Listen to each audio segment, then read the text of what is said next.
Entonces, esto sucedió en un medio urbano y hace muy poco tiempo, donde mucha gente salió asustada por esta situación.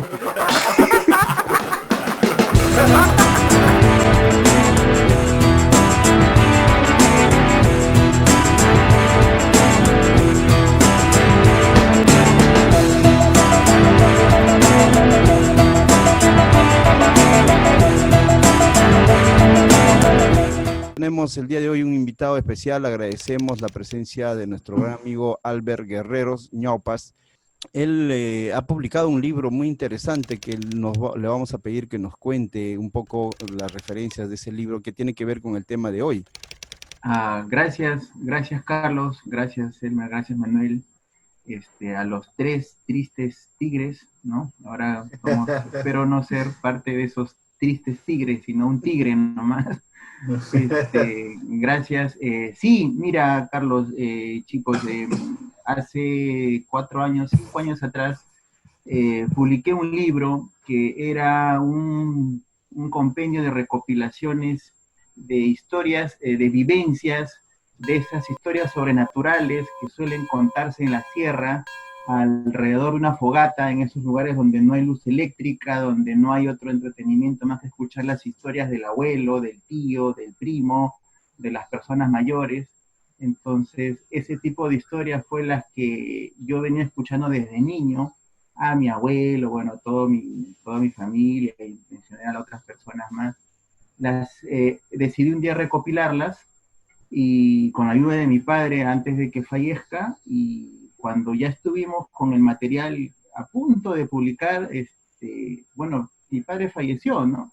Y me quedé con un material en bruto que no tenía la visión final de él.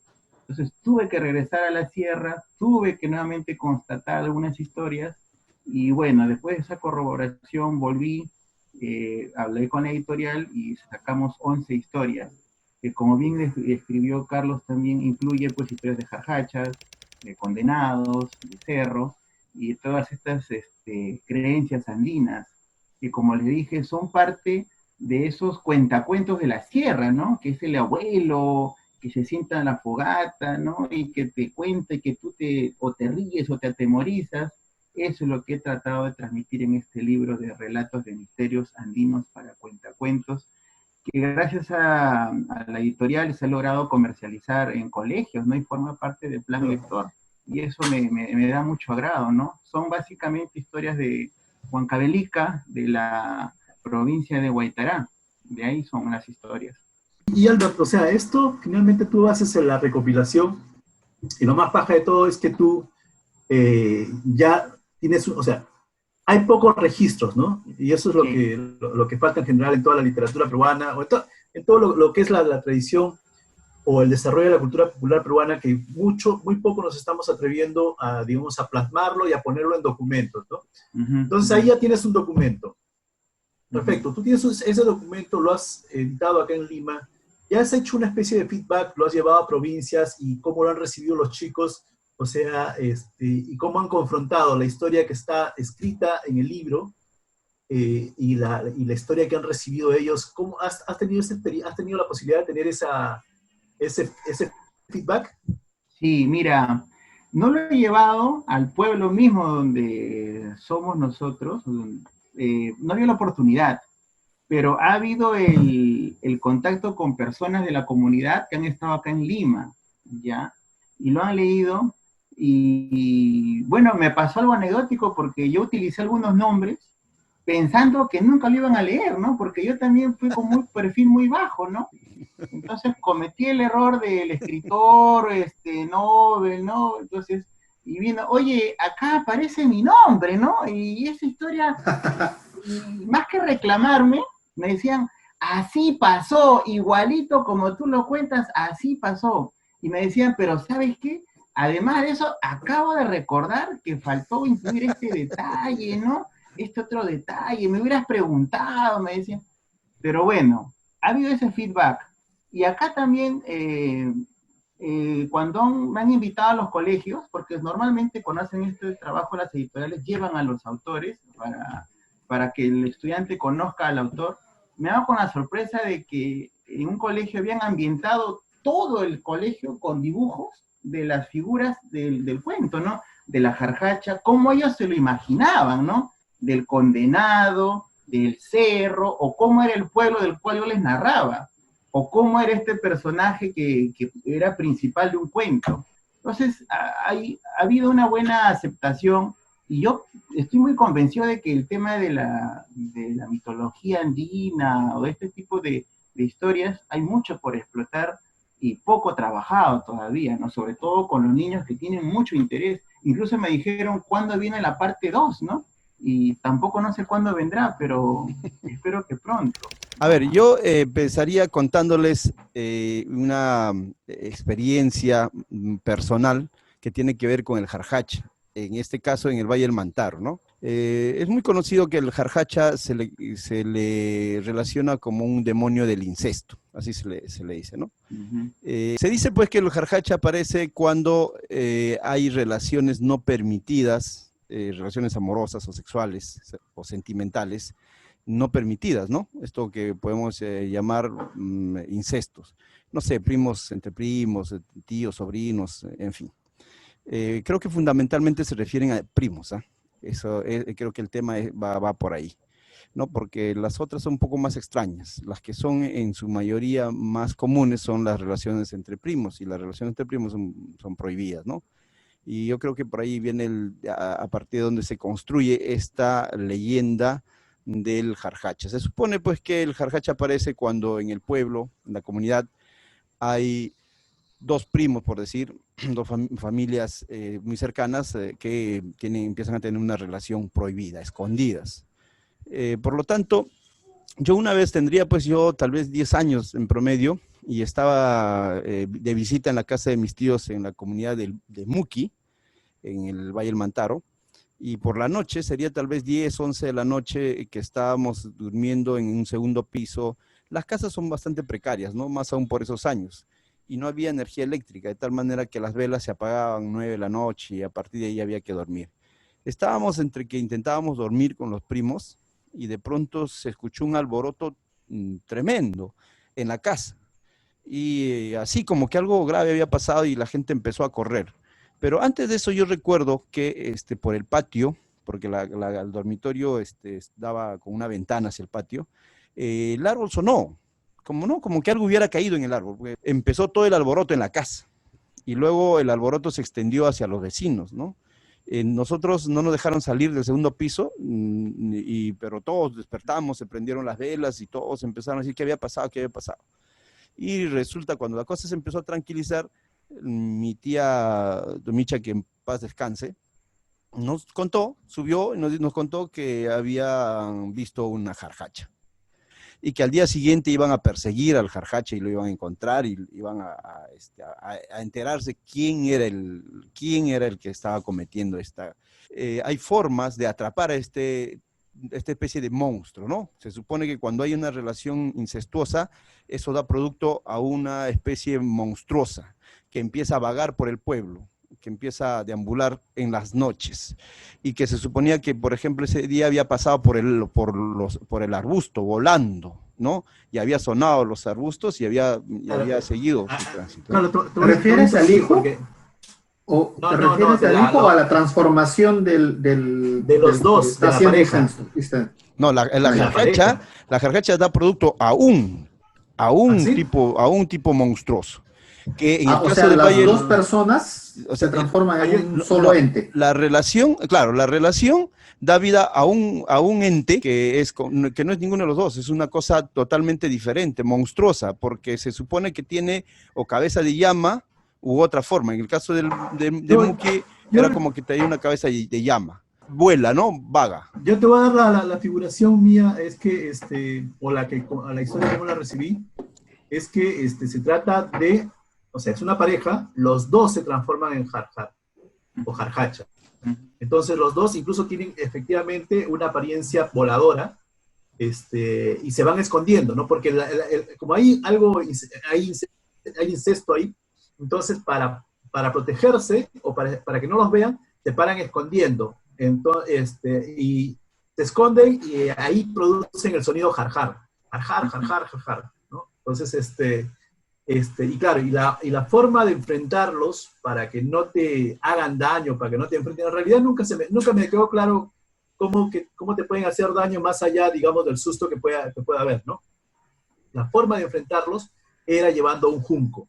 No sé por qué es la figura del junco. Sí, aparece el junco.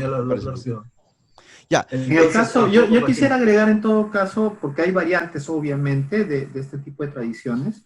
En el caso mío lo que se me contó era de que efectivamente esta relación incestuosa convertía automáticamente a estas personas en jarjachas, y son estas personas las que se transforman en animales, ¿no? Y son los que están vagando, ¿no? Y la forma como es que tú tienes que atraparlos era amarrándolos y dejándolos hasta el día siguiente para que recuperen su identidad, su forma humana, y poder descubrir quiénes eran. Ahora, ¿por qué perseguir al jarjacha? No solamente porque es inmoral, sino porque teóricamente eso trae desgracias al pueblo, ¿no? Claro. Cosechas, lluvias y ese tipo de cosas, ¿no? Ahora, sí es cierto, digamos. Sí es cierto que ahí mismo recibí el significado de jarjacha, venía de una quechualización del jarjar, porque se supone que es una voz onomatopeica que ellos producen. Al volar hacen jarjar, ¿no? Entonces de ahí le llaman jarjacha, pues el cha es una especie de diminutivo que se le da a un nombre. Y ellos habían escuchado ese jarjar en el árbol. La verdad, yo siempre pensé que lo que había sucedido era que una lechuza se había espantado por el árbol y había salido volando, porque obviamente lo primero que dije, acá no hay ningún monstruo, ¿no? Pero ¿qué había pasado? Porque ciertamente en el árbol había sucedido algo. Entonces, siempre he pensado que de lo que se trataba era un ave que de pronto empezó a decir jarjar o que esa voz se escuchaba. Pero bueno, esa es la idea. Ellos creen que dice jarjar, pues al momento de volar, de vagar. Y de lo que se trata, Carlos, sí es cierto, con esto termino, Albert, se trata de atraparlo con el uso del junco y con el uso del hollín. En el caso de Muki, se supone que por donde ha pasado el jarjar, van a luego a custodiarlo, y cuando vuelve a pasar, le ponen el junco o le echan el hollín, y al día siguiente, temprano, en la mañana, pasa por ahí el supuesto o la supuesta persona que está haciendo siendo parte del incesto. Entonces ahí le agarran y le obligan a hablar, y luego lo van a justiciar justamente por lo que señala Elmer, porque la creencia es que esto es algo no solamente inmoral, sino está lleno de tragedias, ¿no? Sí, Albert. Sí, es interesante cómo son las variantes de la historia, ¿no? En algunos lugares la jarjacha es interpretada de otra manera, ¿no? Por ejemplo, de donde nosotros venimos, claro que existe la creencia en la jarjacha, pero por ejemplo, no vuela, ¿no? No vuela. Y más bien lo que vuela se lo relaciona con otra creencia, que es de las brujas, ¿no? Pero no con la jarjacha, ¿no? Y finalmente la jarjacha de nuestro lado involucra no solamente a los primos, ¿no? Involucra también el lado de los hermanos, ¿no? O sea, todo lazo consanguíneo que mantienen una relación de incesto, ¿no? Que abarca hasta hermanos, primos, padre, hijo, y bueno, y todo lo que pueda entrelazarse, crea este tipo de ente, ¿no? Ahora, también yo he escuchado que las jarjachas son las personas que cometen este incesto y que ellas se transforman en distintos animales, o sea, no solamente en llama, ¿no? Puede ser un perro, un chancho, lo que fuese, ¿no? Y que paran, como dijo Manuel, escondiéndose, ¿no? Y con este sonido que es el jarjar, ¿no? Ahora, también, ¿cómo lo capturan, no? De donde yo vengo, he escuchado muchas veces, incluso gente que ha asegurado, bueno, un poco hay que comprobarlo, que el truco es agarrarlo con esos... de la llama, dice que de las tripas hacen unos lazos, pero tiene que ser de una llama, ¿no? Y con eso lo lazan y con eso lo pueden agarrar, ¿no? Y ahí descubrir finalmente al día siguiente quién es el bendito que comete el incesto, ¿no? Porque, como bien explicaron, tendría que ser un mal año o una maldición para el pueblo si se sigue permaneciendo con estos... Albertito, yo la verdad esa extensión a a hermanos, la verdad nunca lo había escuchado, ¿ah? ¿Será porque de alguna manera siempre eso ya como que estaba no pensado, ¿no? O sea, Era demasiado el de primos aberrante. era demasiado, el de primos es una posibilidad, ¿no? O sea, que puede existir. Está centrado en el tema de los primos por lo siguiente. O sea, cuando los evangelizadores intentaban decirles a los pobladores de los Andes que lo que hacían ellos, que era casarse, enamorarse, o no enamorarse, ¿no? O sea, de tener relaciones, establecer parejas entre primos, que era una cosa más o menos común, no tanto entre hermanos, a pesar que el Inca se casaba con su hermana, pero una cosa muy reservada para las élites, por un asunto de mantener el linaje, ¿no? En cambio, el pueblo en general era más libre para poder escoger sus parejas, pero no eran tampoco relaciones intralocales, eran bien cerrados. Las etnias mantenían una especie de cerco respecto de las establecimiento de parejas. Por lo que yo creo que sí estaba dirigido esta norma para poder evitar esta cosa pagana que consideraban los españoles, prohibir, pues, ¿no?, estas relaciones. Pero ¿cómo hacerlo si con un decreto no iban a poderlo hacerlo? Entonces inventaron, como muchas de las cosas Yo creo que no va por ahí, Carlos. de creencias, ¿no? Porque sabían que la gente, los pobladores eran más asequibles a creer cosas, inventar un monstruo que nacía a partir de estas relaciones, para poder realmente ser efectivos en la prohibición. A ver, si estoy equivocado, ya deja de sufrir y di algo. Ya, pues di algo. No. Oye, Carlos, el tema del incesto ha estado condenado desde o sea, es parte de la cultura occidental. Claro. No es que lo hayan traído los curas, o sea, la condenación al incesto ya estaba. Es más, esa figura de persona que es atrapada y al día siguiente, cuando renace el día, se transforma a un ser humano, es parte de los cuentos de terror renacentistas.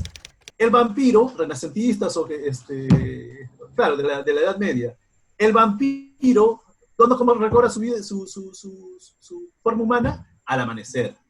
El hombre lobo, ¿cómo recobra su forma humana? Al amanecer. Y esas historias tienen incluso más trasfondos mucho más allá, en los cuales efectivamente la gente creía, en la Edad Media, que la gente se convertía en pájaros, que le salían alas en las espaldas inmensas. Pues esas figuras que has visto de las gárgolas forman parte de toda esa mitología, ¿no? Entonces, eso ha sido traído, y al final tiene su propia versión en el Perú, se tiene su adaptación, y obviamente y cada región hace su propia, cuenta su propia historia a su manera, ¿no? Claro, ahora yo quisiera hacer una pregunta a Albert. Estas son tradiciones andinas. La pregunta es, ¿cuál es el valor que tiene este tipo de tradiciones dentro de la cosmovisión andina, ¿no? El valor positivo que hay. Bueno, más que valor positivo, yo creo que es una manera de regulación para mantener las buenas costumbres, como se dice, ¿no? Porque en estos pueblos de la sierra, cualquier cosa que atente contra el normal desenvolvimiento del pueblo durante el año es una maldición, ¿no? Si, por ejemplo, hemos hecho un pago que no fue suficiente a un cerro, adelantándome al tema, eso puede ser una maldición, ¿no?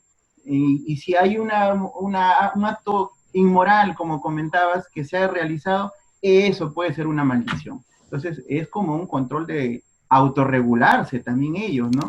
Pero finalmente, esto es una situación que lo han traído, ha sido impuesta, pues, ¿no? Porque me parece que el incesto sí era muy común antes, ¿no es cierto? No sé si como dice Carlos, tan cerrado a una élite, ¿no? Entre hermanos, primos, pero ahora era muy común antes. Ahora, el incesto en Europa estaba permitido, ¿ah?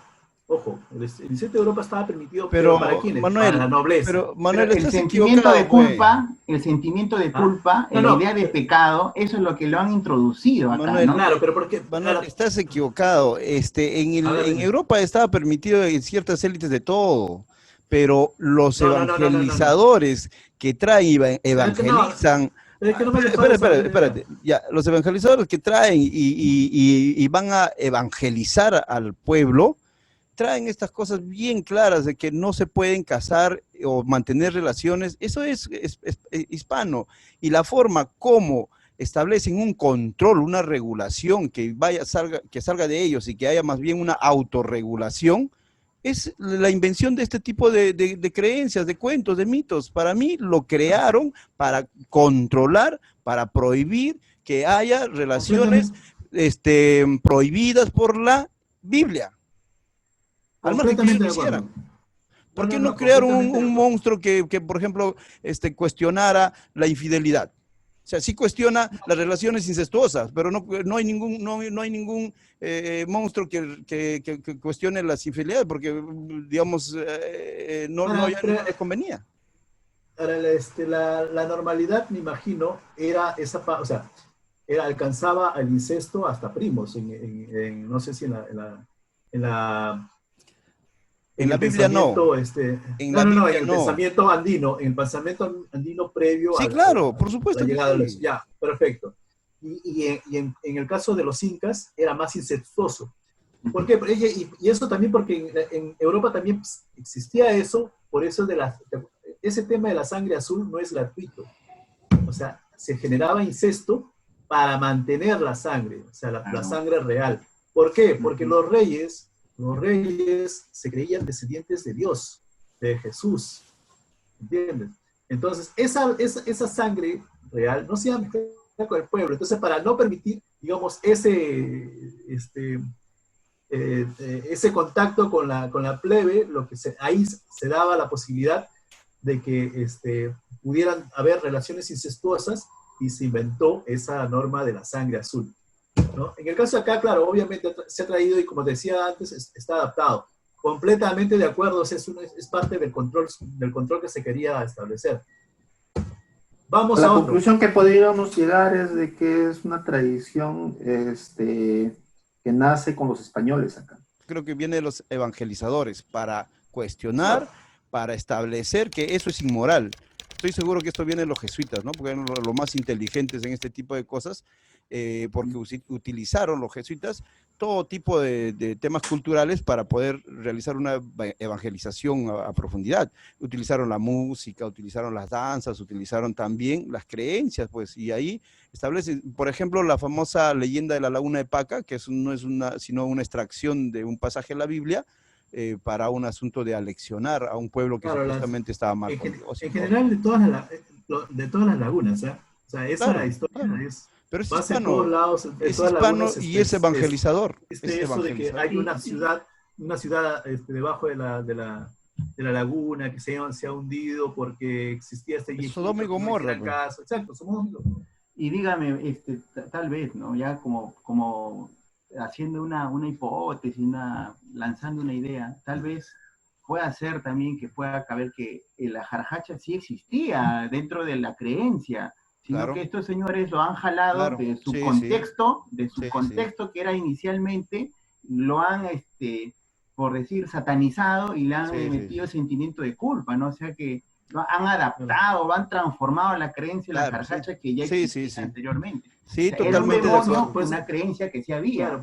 Claro. Carlos de arranque negó esa posibilidad, ¿no? No, yo creo que sí. O sea, yo creo que va a suceder como en el caso del tío. El tío ya existía.